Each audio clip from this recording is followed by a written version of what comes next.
Hi guys, we're back again with Matilda. So just a little recap of what's been going on in the story so far. So Matilda lives in a home with two parents who are not very kind to her and not very supportive.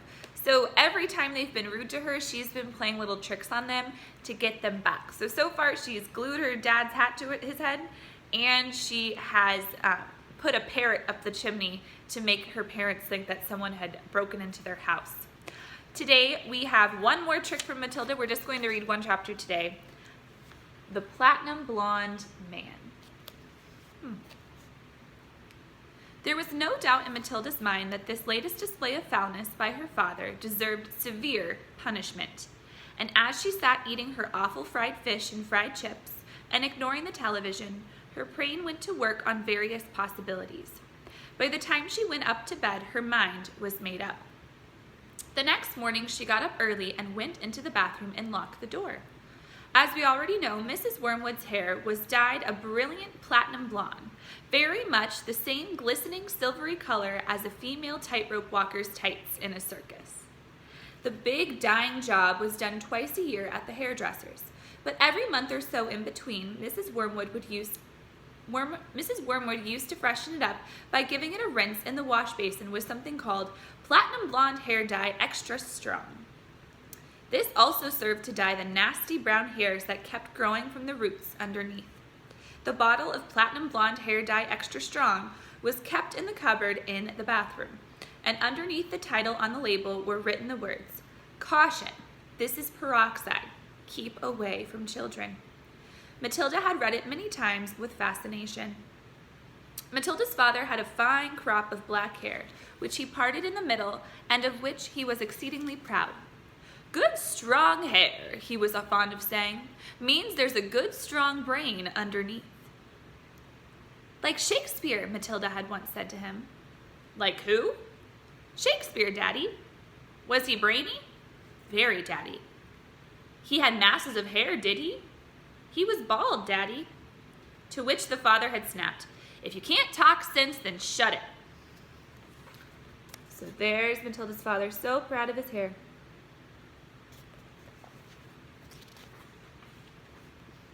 Anyway, Mr. Wormwood kept his hair looking bright and strong, or so he thought, by rubbing into it every morning large quantities of lotion called Oil of Violets Hair Tonic.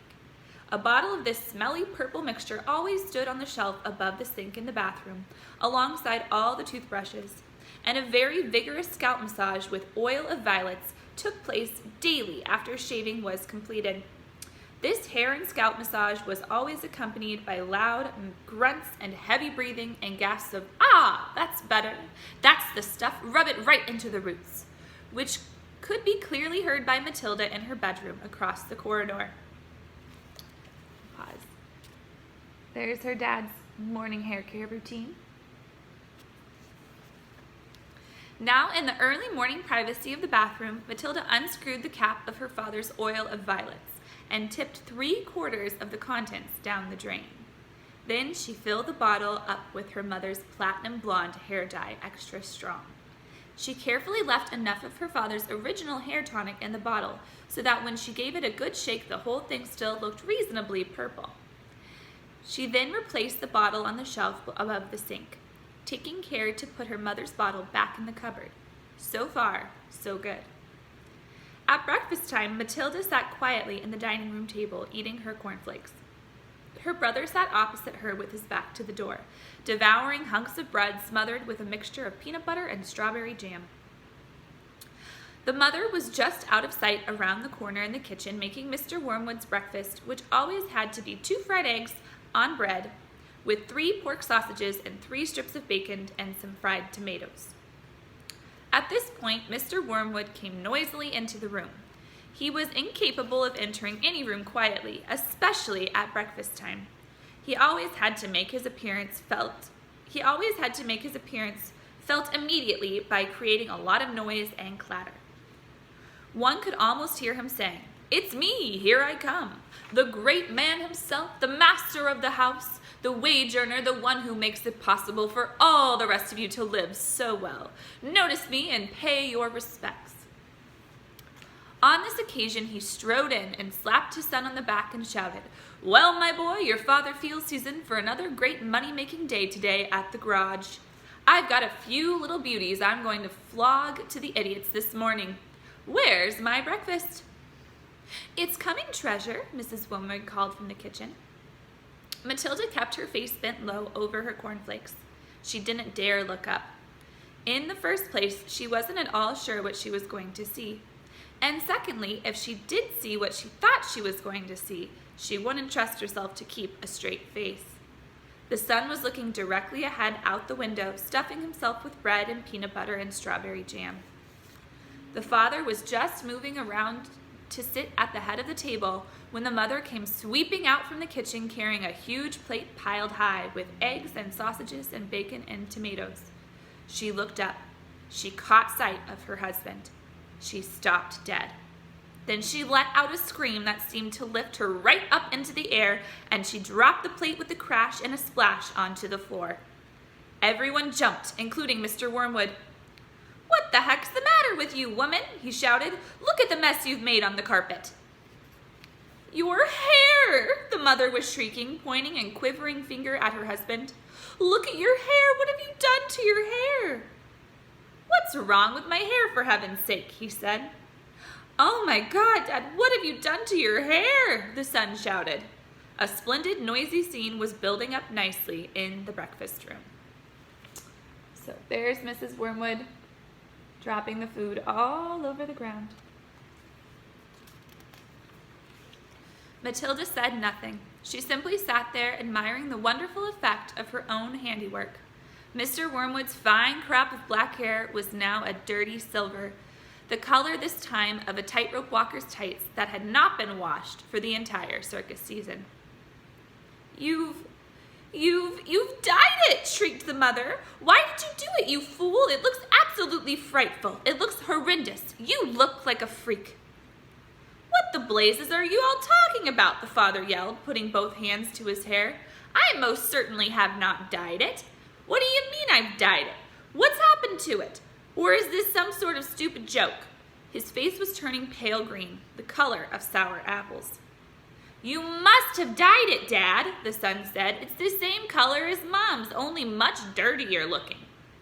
"Of course he's dyed it," the mother cried. "It can't change color all by itself. What on earth were you trying to do, make yourself look handsome or something? You look like someone's grandmother gone wrong." "Get me a mirror," the father yelled. "Don't just stand there shrieking at me. Get me a mirror."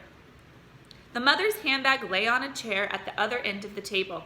She opened the bag and got out a powder compact that had a small round mirror on the inside lid. She opened the compact and handed it to her husband. He grabbed it and held it before his face, and in doing so spilled most of the powder all over the front of his fancy tweed jacket. "Be careful!" shrieked the mother. "Now look what you've done. That's my best Elizabeth Arden face powder." "Oh my gosh!" yelled the father, staring into the little mirror. "What's happened to me? I look terrible. I look just like you gone wrong. I can't go down to the garage and sell cars like this. How did this happen?" He stared round the room, first at the mother, then at the son, then at Matilda. "How could it have happened?" he yelled. "I imagine, Daddy," Matilda said quietly, "that you weren't looking very hard and you simply took Mommy's bottle of hair stuff off the shelf instead of your own." "Of course that's what happened," the mother cried. "Well, really, Harry, how stupid can you get? Why didn't you read the label before you started splashing the stuff all over you? Mine's terribly strong. It's only meant to use 1 tablespoon of it in the whole basin of water, and you've gone and put it all over your head neat. It'll probably take all of your hair off in the end. Is your scalp beginning to burn, dear?" "You mean I'm going to lose all of my hair?" the husband yelled.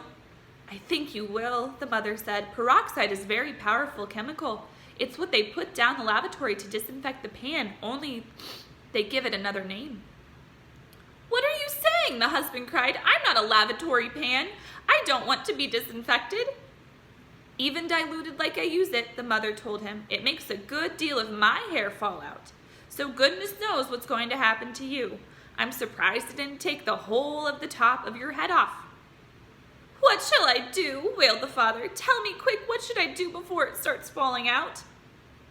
Matilda said, "I'd give it a good wash, Dad, if I were you, with soap and water, but you'll have to hurry." "Will that change the color back?" the father asked anxiously. "Of course it won't, you twit," the mother said. "Then what do? I can't go around looking like this forever." "You'll have to dye it black," the mother said, "but wash it first or there won't be anything there to dye." "Right," the father shouted, springing into action. "Get me an appointment with your hairdresser this instant for a hair dyeing job. Tell them it's an emergency. They've got to boot someone else off their list. I'm going upstairs to wash it now."